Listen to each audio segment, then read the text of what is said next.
Hey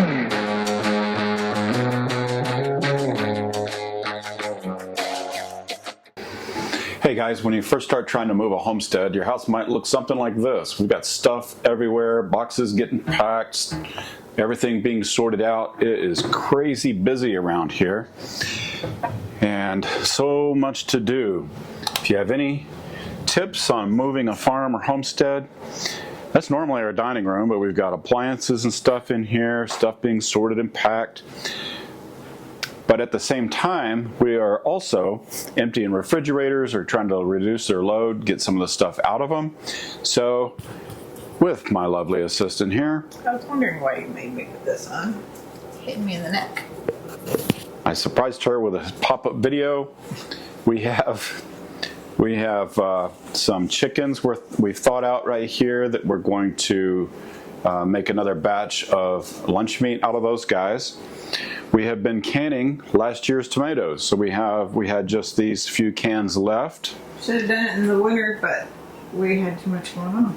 Too much going on. So the shelves are getting a little more bare as stuff gets packed. There was a shelf here that is gone, ready to go, and we have A2 whole raw milk being freeze dried in here. So just a lot of different things going on. We also have one of our Cornish cross chickens in here cooking for the next few days' meals. So just a lot of things going on. You're not busy, are you?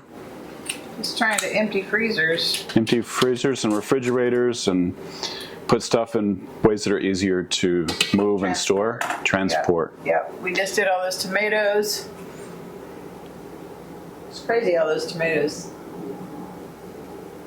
For only not even 6 quarts. Yeah, the ones we froze at the end of last season, right? Yes. Yep. And then down deep, I found some from the season before that. Oh my, some that got missed, but now they're sauce. Now they're soft. Last batch we did a few weeks ago, maybe a couple weeks ago. Yeah. When we thought we had all the tomatoes. Oh yeah, I've forgotten them. Dry. Mm-hmm. So those were really a lot easier to transport, but freeze dry is busy with the milk, so. Yep. But the rest of this evening is going to be, these are roosters, a bunch of roosters of various breeds that we processed and are now going to try to reduce them in size. A little tiny. Yeah, some of them are really small, but we'll get the meat off those old guys and turn those guys into lunch meat. Just lots and lots going on. As you can see, even in the living room, we've got stuff being dismantled. There's the shelves, boxes here. We also have a storage unit over in town that is just about full. So just getting ready, preparing for our big move. Thanks for watching. If you liked the video, give us a thumbs up and be sure and subscribe. We'll see you later. Bye-bye.